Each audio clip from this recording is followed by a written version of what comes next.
il rassemble très largement, que ce soit des personnes françaises d'origine immigrée comme nous, qui soient françaises pure souche, de différentes ethnies, différentes religions. C'est vraiment une cause, l'une des causes, je pense, qui rassemble le plus au monde. Donc vraiment, c'est quelque chose qui fait peur pour la convergence des luttes.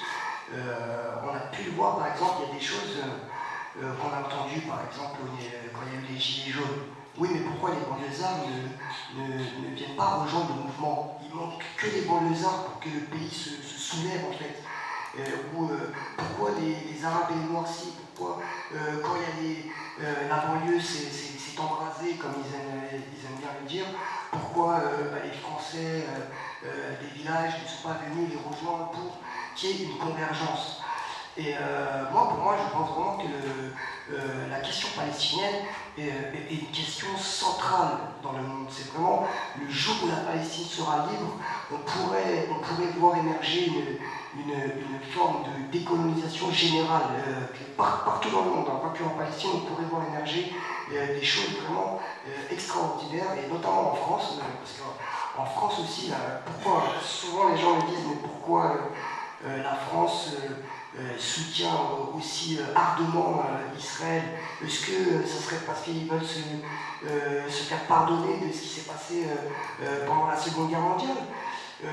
Je pense pas, parce que la France n'est pas dans cette dynamique-là, je pense, personnellement, parce que sinon, pourquoi ils ne se pardonneraient pas pour ce qu'ils ont fait à l'Algérie? Pourquoi ils ne se pardonneraient pas pour ce qu'ils ont fait à d'autres peuples? Ils ont fait beaucoup de crimes, la France. On va encore me dire que je fais de l'ingérence étrangère parce que je suis d'origine iranienne, je vais revenir sur ça tout à l'heure.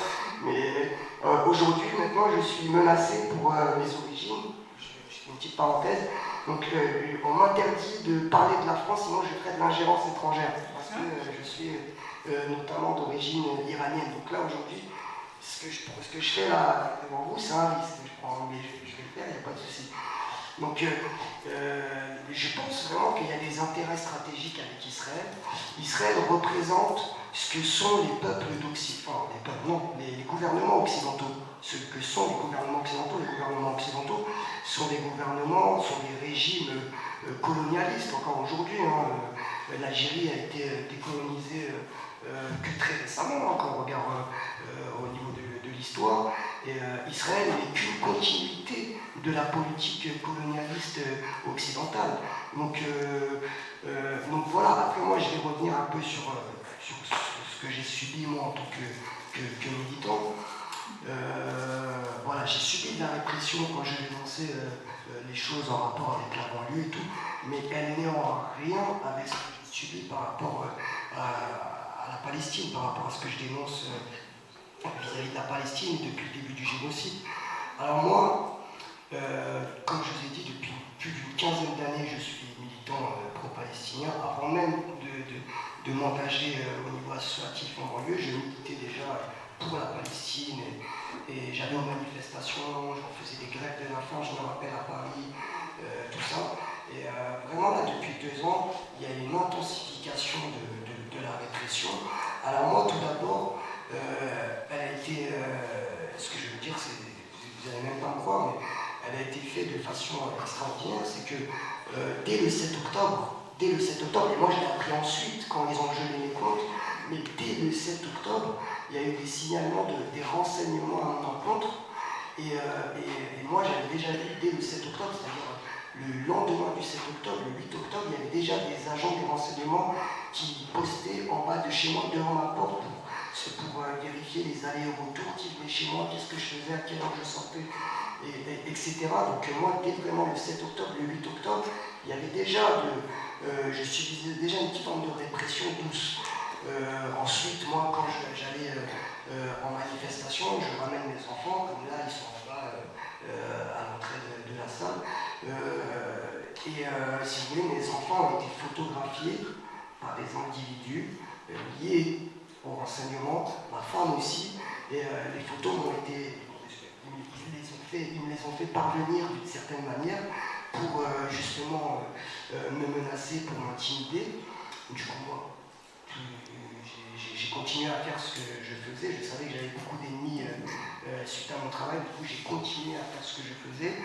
Et tout de suite, en fait, j'ai compris où était le problème, puisque les médias ensuite se sont accaparés la chose, et on a commencé, je ne sais pas si vous vous rappelez, en novembre 2024, il y a eu le match aux Pays-Bas, et il y a eu des vous vous rappelez, il y a eu des bagarres, il y avait des sionistes extrémistes, racistes, qui ont proféré des chants racistes contre les Arabes, contre l'islam, contre la Palestine. Ils ont arraché les drapeaux palestiniens à des fenêtres, etc. Et du coup, moi, dans le cadre de mon travail journalistique, j'ai relayé cela, tout à fait normalement. Et tout de suite, il y a la fameuse sphère de Caroline Fourest, Printemps républicain, qui a commencé à m'attaquer au niveau médiatique. Du coup, ça, c'est la première phase de la répression. Elle est au niveau médiatique, puisque je suis personnalité publique. Voilà, sur les réseaux sociaux, je ne sais pas, je suis suivi, tous réseaux confondus, par plus d'un demi-million de personnes. Du coup, moi, quand on m'attaquait, il faut que ça soit au niveau médiatique, pour me casser, en fait, pour m'isoler. Et comment ils ont fait pour m'isoler? Ils ont dit que moi, chez mes amis, j'étais responsable. Vous tapez mon nom sur Google, vous allez trouver l'article. Je suis responsable de l'antisémitisme dans les stades et de la radicalisation du foot français. Moi, chez mes amis. Et moi, en fait, si vous voulez, ça m'a fait rire. J'ai vu ça. Et vraiment, j'ai déposé plainte. Bon, jusqu'à maintenant, ça n'a pas abouti. J'ai été perquisitionné, etc. C'est moi qu'on m'attaque alors que j'ai déposé des plaintes, etc. Et on m'a accusé de ça. Et ensuite, dans l'article, on fait un lien avec mes origines. C'est-à-dire, regardez la manière vicieuse qu'ils ont de faire les choses pour pouvoir m'isoler. C'est que je suis d'origine iranienne. Je vais en Iran que depuis récemment. Toute mon enfance, j'étais en Algérie chez ma mère. J'ai jamais mis les pieds en Iran de toute ma vie jusqu'à récemment. Et en fait, on m'a rattaché à mes origines. Et du coup, oui, il est d'origine iranienne. Ah, d'ailleurs, en 2022, il a posté des stories. Il était dans une ville en Iran qui s'appelle Qom. Et ils disent que c'est là-bas que sont formés les agents iraniens. Donc il faut se poser des questions sur ce voyage en Iran. Alors que c'était la première fois que j'allais avec ma femme et mes enfants, et j'allais présenter ma femme à ma famille qui vit dans cette ville-là. Et la façon dont ils ont retourné la chose, ils ont réussi à me faire passer comme un agent. En fait, tout simplement, je ne peux pas être pro-palestinien de nature, et je ne peux pas être contre les massacres qui se passent en Palestine. Si je ne serais pas iranien, ils auraient trouvé autre chose. Lui, il est antisémite, l'autre, elle est alliée avec les frères musulmans. Donc moi, ils ont trouvé un peu la faille, si vous voulez. C'est mes origines. Et c'est exactement ce que... Et ensuite, c'est ça qui est marrant, c'est que dans les articles, ils ne me qualifient pas de journaliste. Ils me qualifient d'influenceur. Jamais dans un article qu'ils ont posté sur moi, ils me qualifient de journaliste. Parce qu'il est plus facile en France de réprimer un influenceur ou un militant qu'un journaliste. Sinon, l'image de la France au niveau médiatique dans le monde, réprimer un journaliste, la BRI vient le perquisitionner, geler ses comptes, parce que jusqu'aujourd'hui j'ai mes comptes gelés, et je vais revenir ensuite sur ça, c'est problématique pour un journaliste en France. Alors que, en faisant quelques recherches, il verrait que voilà, moi-même j'ai collaboré avec des médias, j'ai déjà fait des piges, je ne sais pas si vous savez c'est quoi des piges, j'ai déjà fait des piges avec des médias et tout, quand je vais en manif, on fait quelques vidéos, on les vend, tout. Ils savent que je suis journaliste, mais on ne me qualifie jamais de journaliste pour pouvoir mieux m'attaquer. Il est influenceur, il n'est pas journaliste, oubliez, pour pouvoir mieux m'attaquer. Et du coup, de fil en aiguille, voilà, la répression elle s'est faite médiatiquement. Du coup, tu as toute la sphère sioniste, facho, raciste. Oh, mais lui, c'est pas un journaliste, il est payé pour faire ce qu'il fait, etc. C'est une manière de vous disqualifier, si vous voulez. Et ensuite vient le côté politique. Du coup, tu as tout ce qui est politicien d'extrême droite, raciste, ce que vous voulez, qui m'attaquent pour justement mes positions, pour mes origines, surtout. C'est surtout on m'attaque jamais sur mes idées que sur les origines. Et ensuite vient, désolé, je suis un peu long, vient le côté judiciaire, puisque le 22 avril dernier, ils ils ont vu que tout ça, ça veut dire pression sur ma famille, jusqu'à devant mon domicile, pression médiatique, etc., et je ferme pas ma gueule, vient le côté judiciaire. Donc le 22 avril à 6h du matin, une trentaine de policiers de la BRI, c'est les policiers qui ont fait l'assaut à l'Hypercacher et au Bataclan. BRI, c'est des policiers cagoulés, qui font 4 mètres, casqués, qui rentrent chez toi, qui te braquent au fusil d'assaut, et si tu as le malheur de faire un geste brusque quand ils sont là, ils ne se posent pas de questions, ils tirent. Donc moi, le 22 avril 2025, là, à 6h du matin, il y a une trentaine de policiers de la BRI qui fracassent ma porte. Moi, j'avais 2 enfants à l'époque et ma femme était enceinte au moment où ils sont rentrés dans la maison. Et j'avais mon fils, le grand, qui dormait pas dans son lit, parce qu'il avait un peu peur et tout, du coup il dormait avec nous. Et les policiers rentrent, ils fracassent la porte, ils rentrent. Ma femme tout de suite qui se lève pour aller voir mon autre fils dans la chambre, parce qu'elle a peur, son instinct maternel. Ma femme enceinte de 3 mois, ils ont vu qu'elle était enceinte. Ils la prennent, ils la jettent au sol, et puis ils la plaquent au mur, ils la jettent ensuite sur le canapé. Moi, j'ai tout juste le temps de me lever. Ils me prennent devant mon fils, mon grand-fils, ils me mettent à plat ventre. Déjà, ils me braquent, donc moi, j'ai pas osé bouger, parce que sinon, ils m'en mettent une devant mon fils. Ils me mettent au sol, ils me mettent les menottes, écoutez bien, et une fois m'avoir mis les menottes, ils me tabassent. Ils m'ont tabassé, ça veut dire coup de Rangers dans la tête, coup de Rangers dans le plexus. Je suis resté plusieurs années à l'hôpital pour des problèmes au niveau de la respiration. Du coup, c'était des coups qui pouvaient m'être fatals. Coup de Rangers dans le plexus, tabassé, menotté. Il faut savoir qu'il y avait mon fils juste derrière moi sur le lit qui était assis. Il avait la bouche ouverte et en fait, moi, j'ai réussi à me tourner pendant qu'il me tabassait. J'ai regardé mon fils. Jusqu'à maintenant, juste le fait d'en parler, ça me met mal en fait. Et vraiment, je vois mon fils qui est le regard figé. Il voit son père se faire tabasser par les policiers. Et pour moi, j'en suis sûr qu'ils sont venus que pour ça, que pour traumatiser ma famille. Tabasser, et moi, malgré la douleur, j'ai essayé de sourire à mon fils. Donc pendant qu'il me tabassait, j'ai souri à mon fils pour qu'il pense que c'est un jeu en fait, que c'est une blague. Parce que souvent, avec mes enfants, on fait il y a la police, on fait les jeux de gamins, la police voleur. Donc j'ai essayé de rigoler pendant que je me suis fait frapper pour que mon fils ne pense pas que c'est sérieux en fait. Et mon fils m'est traumatisé. J'ai les vidéos, parce que j'ai mis des caméras de surveillance chez moi. J'étais obligé, quand j'ai vu qu'ils ont photographié ma famille quelques mois avant, je me suis dit, ils vont me faire une crasse. On sait qu'il y a une journaliste qui a été retrouvée morte chez elle à Marseille, une journaliste pro-palestinienne. D'ailleurs, on ne sait toujours pas ce qu'il en est. Rappelez-moi son prénom, excusez-moi. J'avais dénoncé justement sur les réseaux. On sait qu'elle a été retrouvée morte. Bon, on ne va pas s'avancer trop sur le sujet puisqu'on n'a pas tous les détails. Mais moi, instinctivement, en tant que père, je ne suis pas trop chez moi. Je suis souvent au travail, donc j'ai dit je vais mettre des caméras. Et si vous avez l'occasion, vous allez sur mon compte, vous voyez les images. Mon fils, juste après la perquisition, qui fait que de répéter à ma femme, mais les policiers ont frappé papa, le monsieur a frappé papa. Il a fait que de répéter ça. Et jusqu'à aujourd'hui, il le dit. Si vous le verrez en bas, on ne va pas lui demander, hein, mais il est en bas. Il est traumatisé à vie, mon fils. Et en fait, si vous voulez, c'est surtout, en fait, moi, pour me faire peur.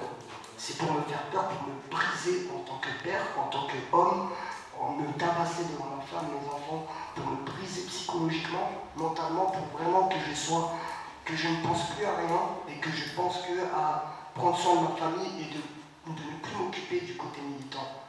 Vraiment de me concentrer. Et c'était parce qu'ils savent que moi je poste souvent mes enfants, je cache leur visage, mais je poste souvent mes enfants parce que c'est l'amour de ma vie. Et je pense qu'ils ont compris qu'en m'attaquant via ma famille, ça serait le meilleur moyen de me briser. Donc ils ont fait cela, j'ai été en garde à vue, 48, plus déféré, etc. Apologie.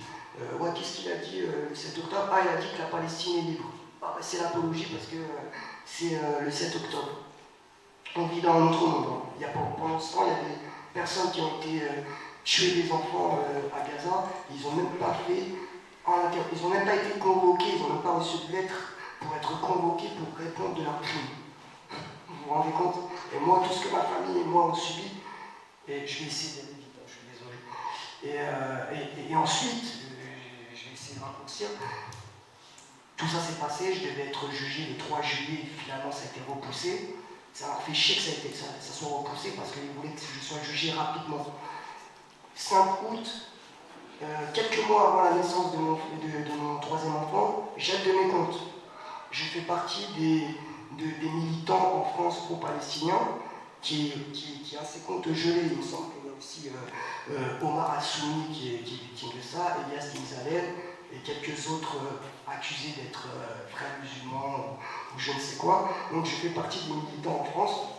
Il semble qu'on n'est pas énormément, mais on est quand même une bonne poignée. Et où mes comptes sont gelés, ça veut dire moi j'étais le 5 août, j'étais chez ma belle-mère en Bretagne, mon beau-frère m'avait prêté sa voiture pour qu'on fasse un tour sur la côte, je vais pour mettre l'essence, monsieur votre carte elle passe pas. Comment elle passe pas? J'ai pas, je me rends compte. Votre carte elle passe pas monsieur. Je regarde mes comptes, je ne peux même plus accéder à mes comptes. Mes comptes bloqués, PayPal supprimé, les cagnottes. Je suis journaliste indépendant. Je suis financé par mes abonnés. Mes cagnottes fermées. C'est-à-dire un journaliste indépendant financé via ses abonnés ne peut même plus être financé par ses abonnés parce que via le gel des comptes, ils ont le droit de faire fermer vos cagnottes. N'importe quelle plateforme, c'est-à-dire ils contactent la cagnotte, ils disent oui, là c'est compte gelé. Ils ferment toutes les cagnottes. Donc je ne peux même plus recevoir de rémunération pour mon travail indépendant. Ma femme qui ouvre une cagnotte du coup pour qu'on vive, pour qu'on puisse vivre, elle aussi, ses cagnottes sont fermées sous prétexte de gel des avoirs, alors qu'elle, elle n'est pas visée sur le gel des avoirs. Donc vraiment, c'est un étouffement médiatique, judiciaire et financier. Vous vous rendez compte? C'est quelque chose d'extrêmement grave en France pour un journaliste. J'ai essayé de chercher sur internet s'il y a eu un cas comme moi de journaliste indépendant victime de cela, je n'en ai pas trouvé. À part RT France, qui était un média russe qui a eu ses comptes gelés, etc., par l'Union européenne. Mais en France, au niveau militantisme pro-palestinien, je n'ai jamais vu cela. Donc, désolé si j'étais loin, j'avais d'autres choses à évoquer, mais...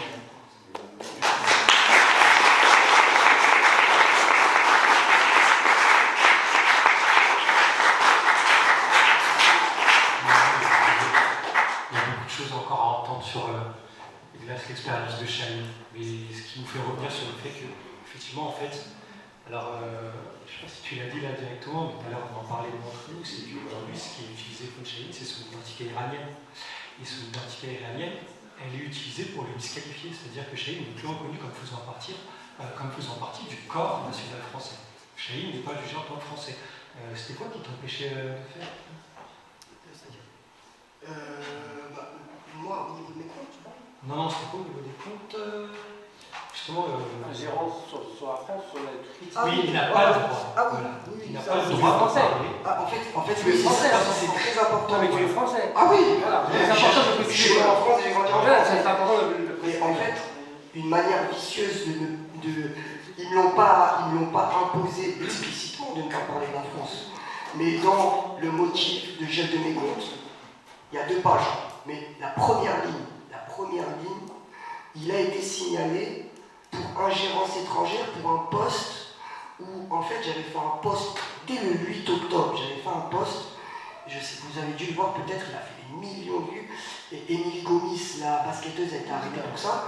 J'avais fait un poste où la carte de la France était grignotée petit à petit par le drapeau israélien pour comparer avec la situation en Palestine.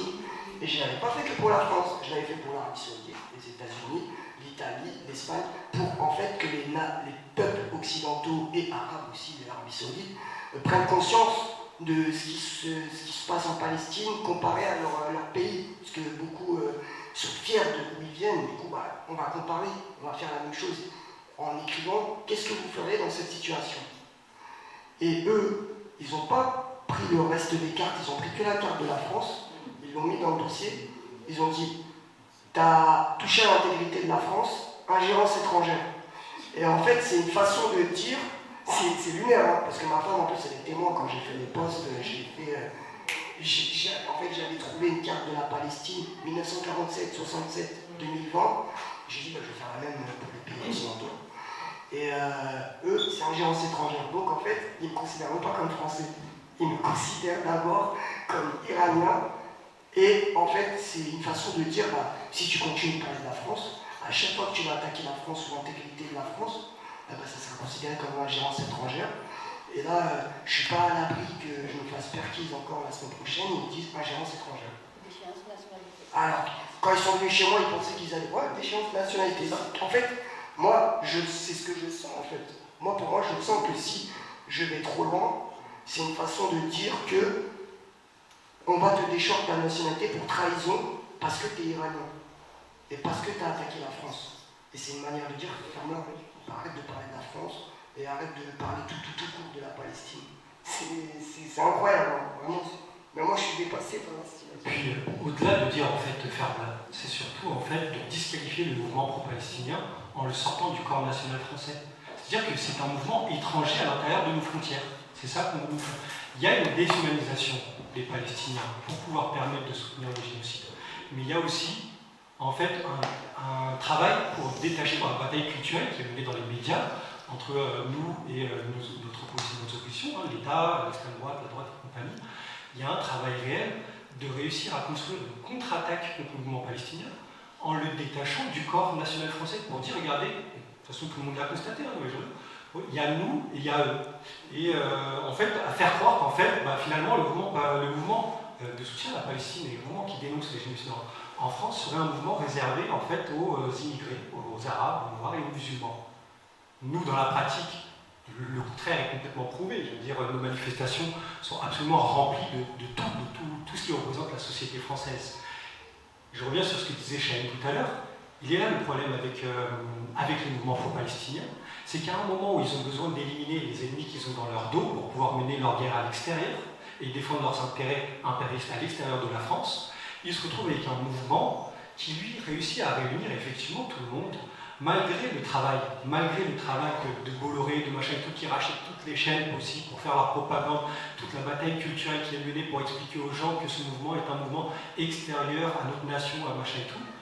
Et bien c'est un mouvement qui arrive à dépasser ça, non pas, et là ça, en réussissant à imposer par l'argumentaire de l'impérialisme français, par l'argumentaire du colonialisme israélien, mais en repartant sur des bases humaines, tout simplement, de remobiliser et de réunifier tout le monde autour d'un sentiment qui est simple, celui de l'humain et de l'humanisme, face en fait à l'horreur d'un génocide. Ceux qu'on devrait ressentir et ceux qui veulent nous empêcher de ressentir. Donc pour moi, c'est une des choses qui explique, parce qu'il y a plein de mouvements sociaux qui sont menés, pourquoi le mouvement pro-palestinien subit une répression spécifiquement aussi forte. Parce qu'il y a une volonté de le faire considérer comme corps extérieur à la nation française. Et c'est important dans cette stratégie de répression pour pouvoir éliminer en fait le mouvement palestinien. Et le mouvement lui antifasciste, moi je vais plus revenir sur des expériences que j'ai avec la dissolution de la Jeune Garde. Il y a deux choses qui font que le mouvement antifasciste est spécifiquement ciblé, c'est qu'à un moment justement de crispation des crises économiques, à un moment où ils ont besoin de faire monter l'extrême droite ne monte pas tout seul, l'extrême droite il a toujours été là. Il y a des moments où l'extrême droite, tout le monde se foutait de sa gueule, les médias et les politiciens de gauche comme de droite les premiers. Aujourd'hui, si l'extrême droite, on l'a fait monter, c'est une volonté de l'État de faire monter l'extrême droite, c'est une volonté des capitalistes de faire monter le fascisme. C'est tout simplement parce que le fascisme est le bon qualitatif qui va permettre, à un moment où ils n'arriveront plus à avoir le contrôle sur la société, et à un moment où les mouvements sociaux vont être de plus en plus tellement radicaux, tellement fort populaires, et que la répression, mettre des barrières de flics et faire des arrestations ne suffirait pas à arrêter ces mouvements sociaux, et bien ça sera le fascisme qui l'arrêtera en fait. Qui arrêtera ces mouvements sociaux. Le fascisme, c'est l'interdiction des syndicats, l'interdiction des partis, l'interdiction des manifestations, la fermeture des journaux, la fermeture des assos. C'est beaucoup plus simple que de dire qu'on vous laisse manifester en faisant d'être en démocratie, mais on vous casse la gueule. C'est beaucoup plus simple. Et c'est ça la problématique du coup de la lutte antifasciste, parce que c'est celle qui est sur le terrain qui anticipe ce bon qualitatif en avant qu'ils ont prévu, qu'ils prévoient si ça dégénère. Et deuxièmement, c'est parce qu'encore une fois, sur ce truc de réunification en fait, de la société française au sein d'une lutte, la lutte antifasciste, elle concerne plusieurs sujets. Il y a le racisme, Pourquoi? Parce que la lutte contre l'antifascisme, ça commence par la lutte contre l'extrême droite. C'est pas seulement ça, mais une cible prioritairement la lutte contre l'extrême droite. Et la cible principale de l'extrême droite, c'est l'immigration. Du coup, tout ce qui est sujet porté sur le racisme. Mais il y a aussi tout ce qui est économique, puisque l'extrême droite et le fascisme représentent les intérêts de la bourgeoisie au plus haut point. C'est pas pour rien que le RN soutient la réforme, ne vote pas l'augmentation des salaires, soutient la réforme des retraites et compagnie. Et sur ces sujets-là, en fait, l'antifascisme, c'est un pôle, un front de lutte, en fait, qui permet de réunir sur des intérêts communs toutes les strates de la société de notre classe, en fait. Toutes les strates de notre classe. Et c'est encore une fois une chose qui les gêne dans leur stratégie de pouvoir disqualifier en fait toute une partie de la société française en les faisant considérer comme un corps extérieur à la nation française, alors qu'il y a encore des portes d'entrée pour l'union en fait de ce qu'on va appeler globalement les blancs et les personnes issues de l'immigration, donc les racisés. Et ça c'est important, c'est pour pouvoir mener leur forme de répression, ils ont besoin en fait, pour mener leur guerre à l'extérieur, ils ont besoin de l'unité nationale. Rappelez-vous la Première Guerre mondiale. Ils ont obtenu, même par l'assassinat de Jean Jaurès, à la fin, ils ont obtenu l'unité nationale. La gauche a fini par rejoindre l'unité nationale dans la Première Guerre mondiale, alors qu'elle l'a dénoncé encore une semaine avant. Et c'est ça qui les gêne, c'est qu'il y a encore une gauche qui s'oppose aux intérêts impérialistes français. Il y a encore une partie des syndicats, des machins et tout, qui travaillent activement contre la guerre que veut mener la France, qui travaillent activement contre les intérêts coloniaux français en Afrique. Et ils ont besoin de détacher cette partie militante, qui est majoritairement blanche en France, de la détacher en fait de l'autre partie, c'est pas l'autre partie, on est une seule et même classe, mais de cette autre partie de la société française qui se mobilise dans les quartiers populaires. Et ça c'est très important, du coup c'est pour ça pour moi, en tout cas de mon point de vue, que ces deux sujets sont les plus ciblés. Et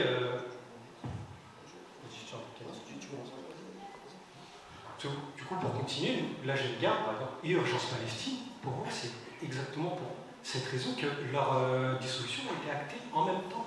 Ce n'est pas dissociable.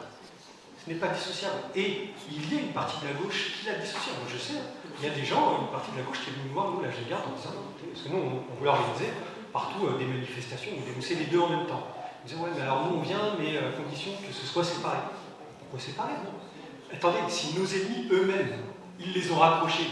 C'est l'ennemi qui t'attaque, qui sait mieux que toi pourquoi il t'attaque et sur quelle base il t'attaque. Ils le savent mieux, ils ont parlé, ils l'ont théorisé. Ils ont apporté tout l'argumentaire entre eux dans leur réunion là-dessus. Et ils l'ont décidé en même temps. Donc si eux l'ont vu en même temps, c'est que nous, on doit comprendre que c'est quelque chose qui est inséparable. C'est quelque chose qui va beaucoup plus loin que dire c'est deux luttes différentes. Du coup, pour rebondir un peu sur ces questions, donc, parce qu'on est là pour parler de la répression, la dissolution des mouvements. Moi, je pense qu'il faut arrêter aussi, quand on parle des dissolutions, il faut qu'on arrive à parler de répression des mouvements sans faire peur aux gens. Parce que le plus gros problème qu'on a, c'est qu'aujourd'hui, on fait peur. Le travail de l'État français, la répression, le travail, la philosophie même de la répression, c'est de nous effrayer, c'est de nous empêcher de militer. Pourquoi Chahine, il y coupe les fonds matériels. Chahine, s'il n'a plus de fonds matériels, ne peut plus produire du travail argumentaire, qualitatif sur ses réseaux